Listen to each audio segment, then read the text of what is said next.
하나님이 우리나라를 계속 축복하시는 것 같아요. 물론 지금 일시적으로 경기가 안 좋긴 하지만 그러나 하나님께서 얼마나 축복하시는지 모릅니다. 일부 예배를 끝나고 제가 잠깐 유튜브 뉴스를 좀 보려고 유튜브를 틀었는데 일본 여자 청년이 나와서 한국에 살고 싶다고. 근데 왜 한국에 살고 싶냐 그랬더니 한국 남자들이 너무 좋대. 그 뭐가 좋으냐 그랬더니 키가 크대요. 자기네 일본 남자들 보면 너무 키가 작아서 자기가 165인데 그래서 또 뭐가 좋으냐 그랬더니 한국이 살기가 너무 편하대요. 그거 들으면서 하나님께 얼마나 감사한지.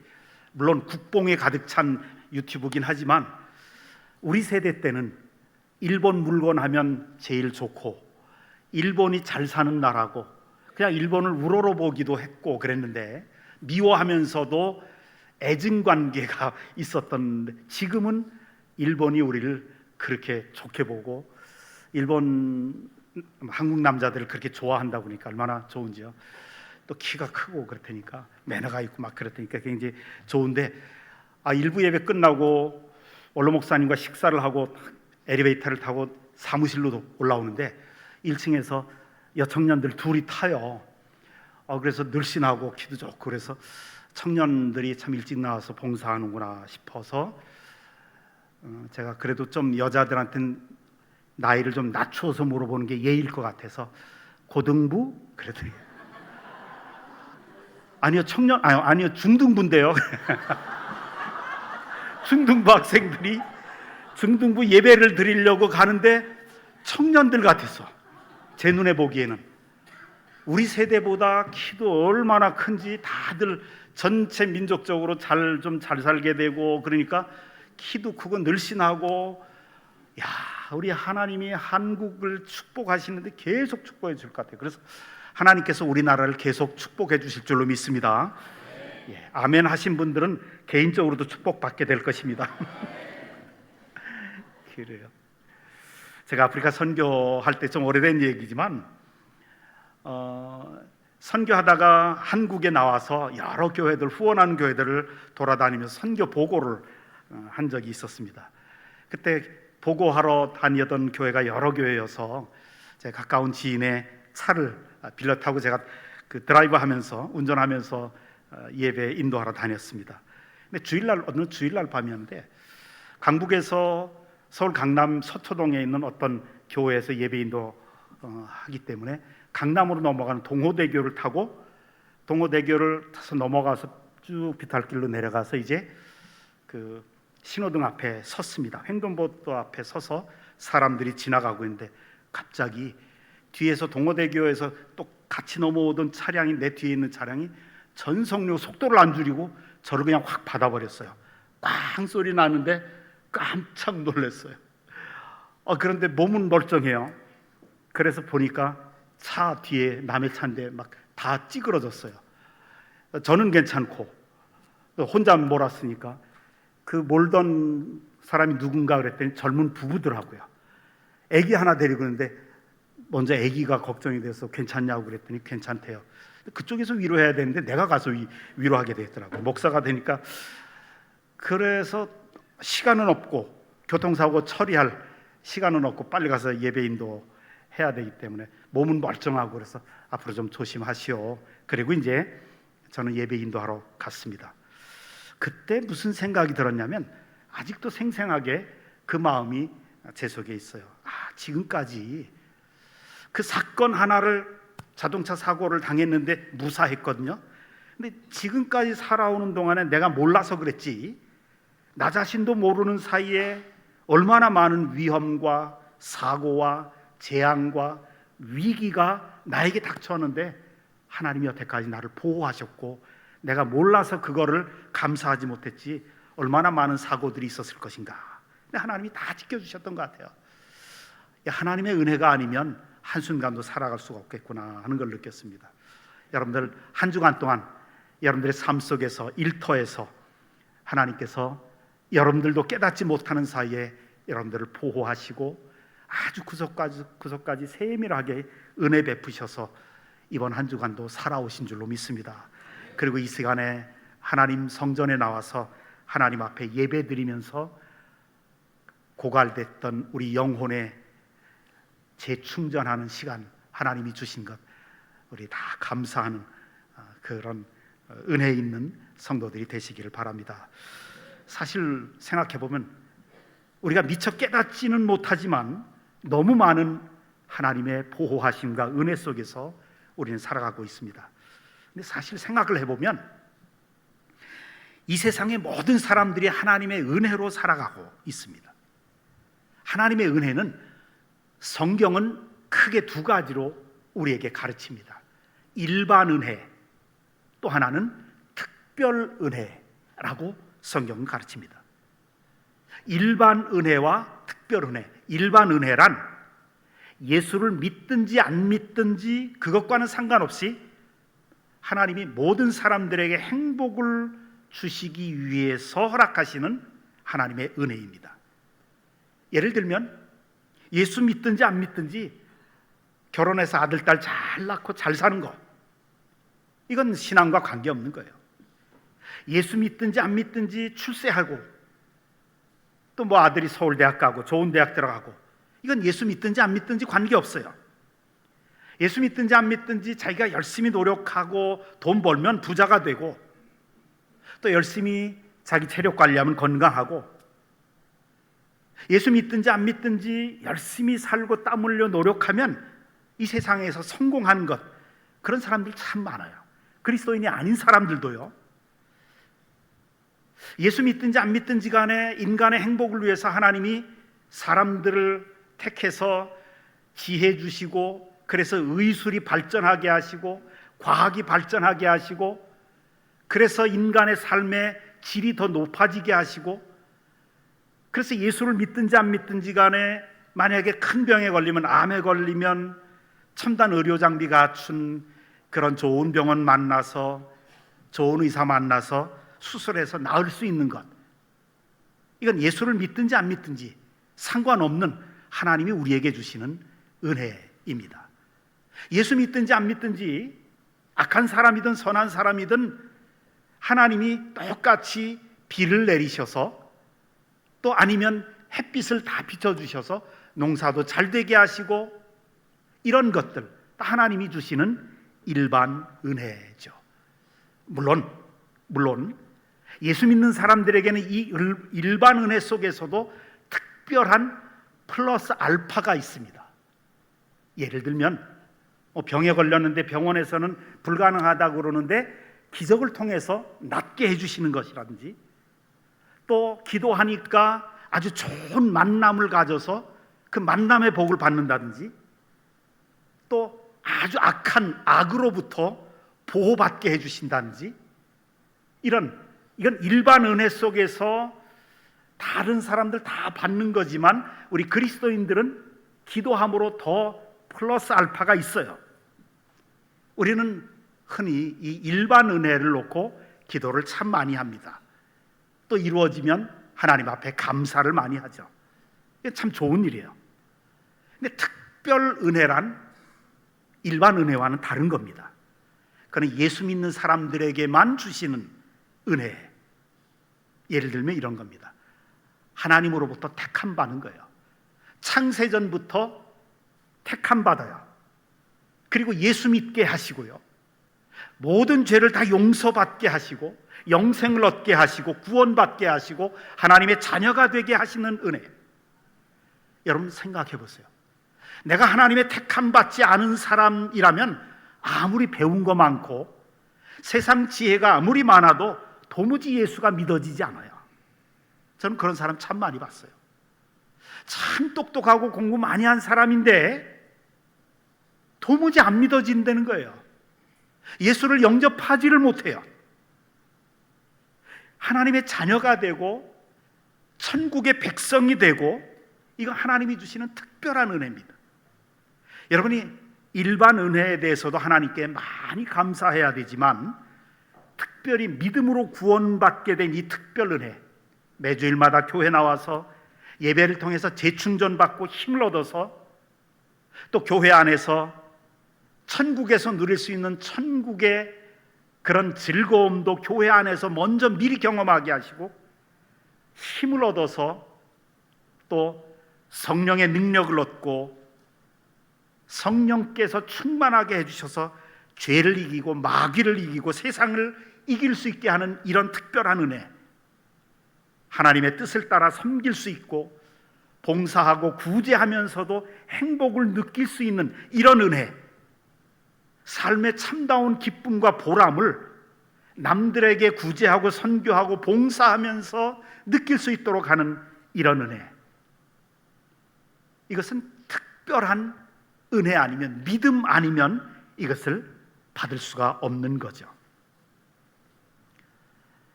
여러분, 성령 충만한 은혜, 은혜가 충만한 은혜, 이런 은혜는 믿음 있는 자만 받을 수가 있는 겁니다. 헬렌 켈러라고 하는 여인이 있습니다.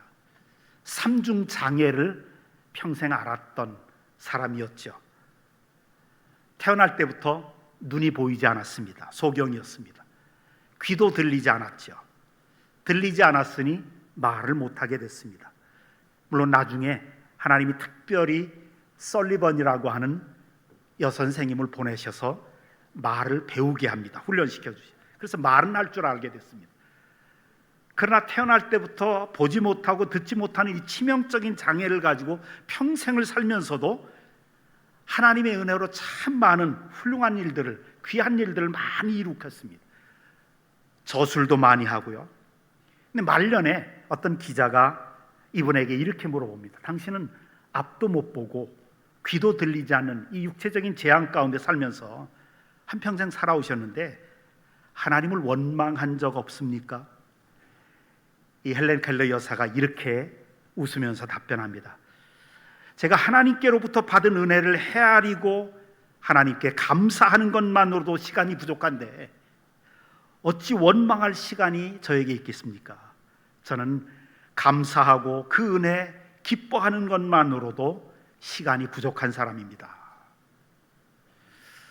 이렇게 대답했다고 그래요. 한번 생각해 보십시오. 상식적인 수준에 생각해 보십시오. 평생 앞을 못 봤어요. 다른 사람들이 말하는 소리를 못 들었어요. 이건 불행 중에 불행이라고요. 그런데 이것을 은혜라고 생각하고 감사할 수 있다는 게 은혜 받은 사람만이 할 수 있는 겁니다.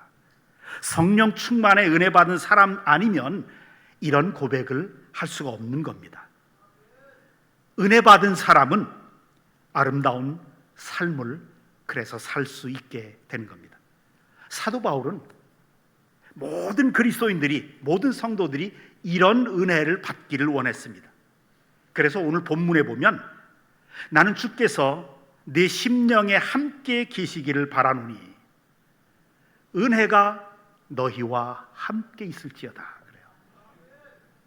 주님이 네가 예수 믿기 때문에 디모데에게 말하는 거죠. 네가 예수 믿기 때문에 주님이 내 심령, 내 마음속에 함께 계신다. 그러나 여기에 머물지 말라. 은혜가 너와 함께 있기를 바란다. 은혜가 충만해지기를 원한다는 거예요. 사도 바울이 기록한 이 신약 성경 11권에 보면 전부 다 서신 편지체로 썼는데요, 맨 끝부분에 항상 반복돼서 나오는 말이 주 예수의 은혜가 너희에게 있을지어다. 주 예수의 은혜가 너희의 심령과 너희 모든 사람에게 있을지어다 라고 축복의 말씀으로 마칩니다. 왜 이토록 사도 바울은 그리스도인들이 은혜 받기를, 은혜 충만히 받기를 간절히 축복하며 소원했는가? 교회 안에서 은혜 받은 그리스도인들은 은혜 받지 못한 그리스도인들과는 완전히 다르기 때문에 그렇습니다. 뭐가 달라요? 은혜 받은 그리스도인들은 회개가 있습니다. 여러분, 은혜 받으면 옛날과 달리 자신의 죄와 허물을 깨닫기 시작합니다. 성령께서 우리 속에 들어오시는 순간에, 은혜를 받은 순간부터 자신의 죄가 보이기 시작합니다.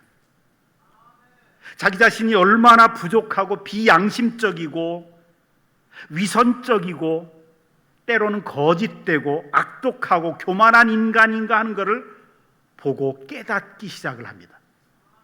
그래서 은혜가 충만했던 사도 바울은 오호라 나는 곤고한 사람이로다. 이 사망의 몸에서 누가 나를 건져내랴. 자신 속에 선을 행하고 싶은 소원은 있지만 자신 속에 있는 건 죄밖에 없다는 거예요. 자신인 우리가 은혜 받기 전에는 교회 나와도요, 다 내 수준에서만 생각을 합니다. 내가 기준이 돼요. 내가 착한 줄로 알아요. 내가 선한 줄로 알아요. 그래서 나처럼 착하면 이 세상은 좋아질 거라고 생각을 해요. 내가 그토록 악하고 위선적이고 교만한 인간인가를, 그토록 죄악된 인간인가를, 그토록 내로남불의 존재라는 것을 모르는 거예요. 은혜 받기 전에는, 성령의 충만한 은혜 받지 않으면 내가 죄인인 것을 몰라요. 그러다가 은혜 받으면 그때서야 내가 죄인인 것을 알고 회개하기 시작합니다. 막 그냥 죄가 여태까지 그렇게 선행을 했던 것도 죄였고, 그 동기를 살펴보면 죄였고, 위선이었고, 남들의 인정을 받기 위한 것이었고, 막 이런 게 막 드러나는 거예요. 은혜 받기 전에는 이걸 몰랐어요. 깨닫지를 못했어요. 그런데 한 걸음 더 나가서 은혜 받으면 이 죄된 것을 깨달을 뿐만 아니라, 그런데 예수님이 십자가에서 나 대신 이 악한 죄를 짊어지고 나 대신 심판받으신 것을 용서하셨다는 것을 받아들이기 시작합니다. 그리고 하나님 앞에 회개합니다. 이게 은혜 받은 그리스도인들의 특징입니다. 은혜 받기 전에는 교회에 나와도 회개가 없습니다. 항상 자기가 최고입니다. 자기 중심입니다. 그런데 성령께서 주시는 은혜를 받으면 달라집니다. 누가 뭐라고 지적하지 않아도 자기 속에 있는 죄악을 보고 눈물 흘리면서 회개하기 시작합니다. 무슨 설교를 듣고 양심의 가책을 받아서가 아닙니다. 은혜 받은 사람들의 공통점은 그래서 겸손해질 수밖에 없다는 겁니다. 내 자신이 얼마나 큰 죄인인가, 얼마나 부족한 사람인가, 이걸 알기 때문에 함부로 잘난 척하지 못합니다. 또 남들의 잘못을 보고도 함부로 욕하거나 험담하거나 비판하거나 정죄할 수가 없습니다. 왜? 나는 그거보다 더 할 수가 있기 때문에. 그래서 은혜를 받으면 받을수록 자신의 죄악을 깨닫고 회개하고 예수 그리스도의 십자가의 보혈로 용서받았다는 이 기쁨과 감사가 충만하게 됩니다. 그래서 은혜 받은 사람들은 감사가 넘치게 되어 있어요. 늘 감사하는 생활을 하게 되니까 마음이 밝아져요. 아주 신비한 것은요, 성경은 범사에 무슨 일이든지 하여튼 감사해라 한 명령을 왜 하셨는가? 감사하면 마음이 밝아지더라고요. 그러면 삶이 긍정적인 방향으로 나가게 되더라고요. 얼굴에 기쁨이 있고요, 말에 긍정적인 믿음이 생기게 돼 있어요. 은혜 받으면 그렇게 되는 거예요. 그리고 놀라운 변화가 생깁니다. 하나님의 은혜가 임하면 무엇보다도 성품의 변화가 일어납니다. 사랑이 많아지고, 근데 예수를 믿어도 은혜 받기 전에는 자기밖에 몰라요. 자기 중심이에요. 따지기 좋아하고 아주 똑똑합니다. 네, 여러분, 은혜 받은 사람은 똑똑하다는 말이 아주 수치스럽게 느껴지는 거예요. 똑똑하다는 게 뭔 줄 아십니까? 자기 권리 아주 잘 알아서 자기 주장 아주 특별하게 자기 주장 강하고요. 왜? 내 권리 내가 주장하는데. 그런데 이렇게 생각해 보세요. 만약에 예수님이 당신의 주장 강하게 주장하면 십자가에 달리셨겠어요? 내 죄도 아닌데. 예수님은 심판하실 권리만 있는 거예요. 그런데 여러분들의 죄를, 나의 죄를 다 짊어지시고 하나님 앞에 내가 죄졌습니다 라고 나온 거거든요. 자기 권리를 포기한 거예요. 그래서 은혜 받으면 자기 권리 똑똑하게 주장하는 거, 이게 점점 사그러들어요. 그거보다 더 중요한 거, 그리스도가 높아지는 거예요. 십자가의 보혈로 구원받은 그 은혜를 깨닫고 성령의 은혜 받고 말씀의 은혜 받고 기도를 통해서 하나님의 은혜를 받으면, 그래서 사람이 착해져요. 베드로후서 1장 5절에서는 이거를 이렇게 표현을 해요. 그러므로 너희가 더욱 힘써서 너희 믿음의 덕을, 그래요. 믿음의 덕을. 성령의 은혜를 받으면 덕이 있게 됩니다. 은혜 받기 전에는 믿음이 최고였어요. 하나님만 알아주시면 되지 하는 것이 최고였어요. 근데 성령의 충만한 은혜를 받고 나니까 이제부터 다른 사람들을 배려할 줄 알게 된 거예요. 다른 사람들을 격려해 줄 줄 알고, 잘못한 사람들을 덮어줄 줄도 알고, 세워줄 줄도 알고, 다른 사람을 위해서 나를 낮출 줄도 알고, 그 사람과의 관계를 위해서 노력하고, 그 사람에게 덕이 있어지기 시작하는 거예요. 근데 성경은 은혜 받은 사람은 더욱 힘써서 너희 믿음 위에 덕을 세우라 그래요. 하나님만 날 알아주시면 되지가 아니에요. 사람을 배려하고 베풀 줄 알고, 사랑을 베풀 줄도 알고, 이게 은혜 받은 사람만이 갖게 되는 덕입니다. 성품의 변화입니다. 그런데 이런 것이 없으면 베드로서 1장 9절에 이렇게 말합니다. 이런 것이 없는 자는 맹인이라 그래요. 영적인 소경이라 멀리 보지 못하고 그의 옛날 죄가 깨끗하게 된 것을 잊었느니라 그래요. 믿음 위에 덕을 포함시켜야 된다는 거예요. 은혜 받아야 그렇게 할 수 있다는 거예요. 그래서 겸손해지고 온유해집니다. 생각하는 것이 달라집니다. 가치관이 달라져요. 인생관이 달라집니다. 생의 목적이 달라져요. 은혜 받아야 생의 목적이 달라지는 겁니다. 성령님이 들어오시고 성령 충만한 은혜 받아야, 그 전에는 세상에서 내가 살아가던 목적과 교회 나와도 예수 믿어도 은혜 받지 못하면 목적이 똑같아요. 맨날 구하는 게 돈이에요. 건강이에요. 이 세상에서 우리가 돈 벌려고 얼마나 노력합니까? 저는 지금 돈 버는 것을 나쁘게 얘기하는 게 아니에요. 목적을 이야기하는 거예요. 돈 하다가 교회 나와서도 기도하는 내용을 가만히 보세요. 하나님, 내가 손해 볼지라도 그리스도만 높아지게 해주시옵소서, 이런 기도를 많이 하는지, 하나님, 내가 돈이 필요합니다, 하나님 잘 되게 해주세요, 성공하게, 전부 다 돈이잖아요. 이 세상에서도 우리 돈만 추구했잖아요. 성공만 추구했잖아요. 건강만 최고였잖아요. 교회 나와서도 예수 믿는데도 은혜 받지 못하면 그 목적이, 삶의 목적이 달라지지 않는다는 거예요. 그런데 성령께서 들어오시고 성령의 은혜를 받으면 달라진다는 거예요. 삶의 목적이, 그러므로 너희가 먹든지 마시든지 무엇을 하든지 하나님의 영광을 위하여 하라, 이 뜻이 뭐예요? 그리스도를 높이라는 거예요. 하나님 무엇을 하든지 나를 통해서, 내 말을 통해서, 내 사업을 통해서 하나님의 영광이 드러나고 그리스도가 높아지고, 이것이 삶의 목적이 된다는 거예요. 예수 믿는다는 것은 가치관이 이렇게 달라진다는 거예요. 인생관이 이렇게 달라진다는 거거든요.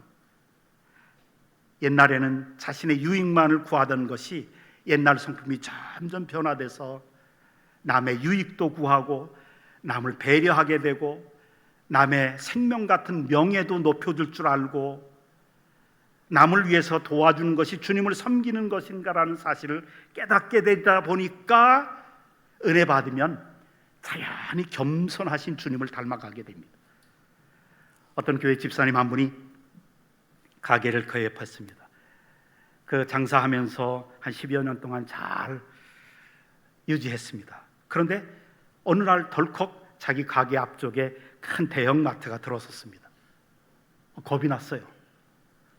지역 장사인데, 동네 장사인데 손님의 수는 정해져 있는데 두 집이 들어섰으니 자연히 수입이 줄어들 수밖에 없겠다는 생각이 들어요. 앞으로 먹고 사는 게 그 길이 막막해진 것 같아요. 이제 망했구나, 이제 큰일 났다. 하도 고민이 돼서 기도하면서 기도하고 목사님 찾아가서 상담을 했습니다. 이때 목사님 얘기를 다 듣고 이런 얘기를 했어요. 집사님은 은혜 받은 사람 아닙니까? 은혜 받은 사람답게 하십시오. 집사님이 그 연세점 주인을 두려워하면 시기하고 때로는 질투가 생길 것이고, 그러다 보면 관계도 껄끄러워질 것이고, 그러다 보면 저 친구 저기 망했으면 좋겠다는 생각이 되고, 그 저주스러운 생각이 저주가 되어서 집사님에게 그 저주가 임하게 된 겁니다. 집사님을 파멸시키게 됩니다. 그럼 어떻게 하면 좋겠습니까? 한번 이렇게 해보십시오. 매일 아침 새벽에 기도한 후에 집사님 가게 앞으로 나가서 집사님 가게를 바라보면서 축복하십시오. 하나님, 우리 가게 손님 많이 오게 해주시고 장사 잘 되게 해주십시오. 그 다음에는 뒤돌아서 그 대형마트를 향해서 똑같이 축복하십시오. 하나님, 이 마트 잘 되게 해주시고 손님 많이 오게 해주시고. 아니 목사님, 지금 내가 망해서 죽게 생겼는데 어떻게 그렇게 합니까? 어떻게 축복합니까? 집사님이 그분을 축복하면 그 축복이 집사님에게 그 축복이 다시 돌아오게 될 것입니다. 집사님이 그를 싫어하고 안 됐으면 좋겠다, 망했으면 좋겠다라고 하는 저주스러운 마음 갖게 되면 그것이 저주가 되어서 집사님에게 되돌아오게 됩니다. 은혜 받은 사람답게 하십시오. 이 집사님은 정말 마음은 싫었지만 은혜 받은 사람답게 목사님 말대로 아침 일찍 일어나서 자기 가게를 먼저 축복하고 그 다음에 뒤돌아서 그 마트를 축복하기 시작했습니다. 1년이라는 세월이 지나고 그 집사님 목사님에게 다시 찾아왔다고 그래요. 목사님, 제가 날마다 근심하고 걱정만 했다면 정말 가게 문을 닫을 수밖에 없었는데 목사님 말씀대로 우리 가게 축복하고 또 그 연세점 대형마트 축복하니까 지금은 장사가 너무 잘 돼서 그 마트를 인수하게 되었습니다. 그래. 훨씬 잘 됐다는 거예요. 우리 예수 믿는 사람들은 그냥 교회 다니는 것으로 만족해서는 안 됩니다. 하나님의 자녀로 살아가는 것으로 만족하면 안 됩니다. 성령 받은 우리 예수 믿는 사람들은 그 은혜를 더 많이 받아야 합니다. 그래서 남을 축복하면서 살아가는 삶이 돼야 됩니다. 그럼 그 축복이 나에게 다시 되돌아와서 나의 필요한 것으로, 가장 좋은 것으로 채워주신 겁니다. 여러분, 은혜 받은 사람은 먹든지 마시든지 무엇을 하든지 하나님의 영광을 위해서 살아가게 됩니다. 그래서 신앙생활에서 가장 중요한 것은 믿음으로 산다는 게 뭔가? 은혜 받는 겁니다. 내가 은혜 받는 겁니다. 내가 성령으로 충만해지는 겁니다. 은혜가 충만하면 천국을 사모하게 되지만 내 속에 은혜가 떨어지면 교회는 나오지만 세상 것이 더 좋아지게 돼요. 은혜가 충만하면 말씀이 꿀맛 같지만 내 속에 은혜가 떨어지면 말씀이 지루하게만 느껴지게 되고 저 설교 언제 끝나나 하는 생각만 듭니다. 내 속에 성령 충만하고 은혜가 충만하면 책망을 들어도 감동이 되지만 은혜가 떨어지면 좋은 말을 들어도 상처가 되고 시험이 듭니다. 은혜가 충만하면 남을 칭찬하고 높여주지만 내 속에 은혜가 떨어지면 나를 자꾸 높이고 자기 자랑하게 되고 남의 인정받는 데 전전긍긍하게 됩니다.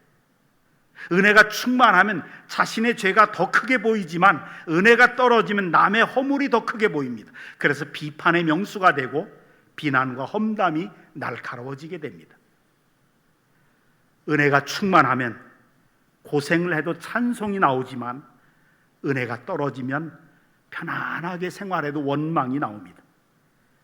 은혜가 충만하면 무엇을 해도 감사하지만 내 속에 은혜가 떨어지면 무엇을 해도 아까워요. 하나님 앞에 드려도 아까웠고 뭘 해도 아까워. 내 시간도 아깝고 내 돈도 아깝고 은혜가 떨어지면 매사에 불평이 넘칩니다. 그러나 은혜가 충만하면 범사에 감사가 넘칩니다. 사랑하는 성도 여러분, 얼마나 오래 살았느냐보다 어떻게 살았느냐가 더 중요하듯이 예수 믿은 지 얼마나 오래 믿었느냐보다 내가 어떤 직분을 가지고 신앙생활 하느냐보다 더 중요한 것은 예수 믿은 후에 얼마나 변화되었는가, 얼마나 은혜 받았는가가 훨씬 더 중요합니다. 매일 은혜 충만하게 구하시고 또 날마다 그날치의 은혜를 간구하며 살아가시기를 주님의 이름으로 축원합니다. 하나님,